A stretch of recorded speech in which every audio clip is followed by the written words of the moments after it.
উপেন্দ্র কিশোর রায়চৌধুরীর গুপি গাইন বাঘা বাইন, চিত্রনাট্য ও ছবি সুযোগ বন্দ্যোপাধ্যায়। প্রকাশিত হয়েছে পারুল থেকে, মূল্য ৩০০ টাকা।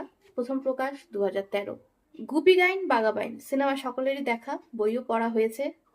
তবুও বলবো, যারা জানো না বা যাদের এখনো পড়ে ওঠা হয়নি তাদের জন্য এই গুপি গাইন বাঘা বাইন কমিক্সটা দারুণ মজাদার হতে চলেছে।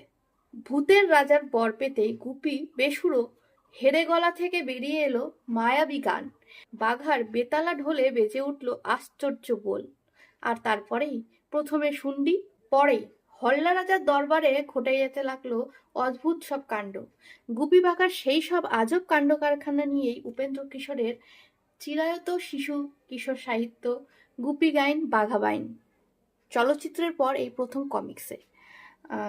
আমার আপনাদের সকলেরই গুপি গাইন বাঘা বাইন দেখা এবং পড়া, তবু আরেকবার নিজের ছোটবেলাকে ঝালিয়ে নেওয়ার জন্য এই কমিক্সটি। আশা করি অনেকেই পড়েছে না, যারা পড়েননি বা জানেন না এই ভিডিওটি তাদের জন্য খুবই উপকারিত হতে চলেছে। তো আজকে এই পর্যন্তই, ধন্যবাদ। ভিডিওটি কোথা থেকে বসে দেখছেন অবশ্যই জানাবেন।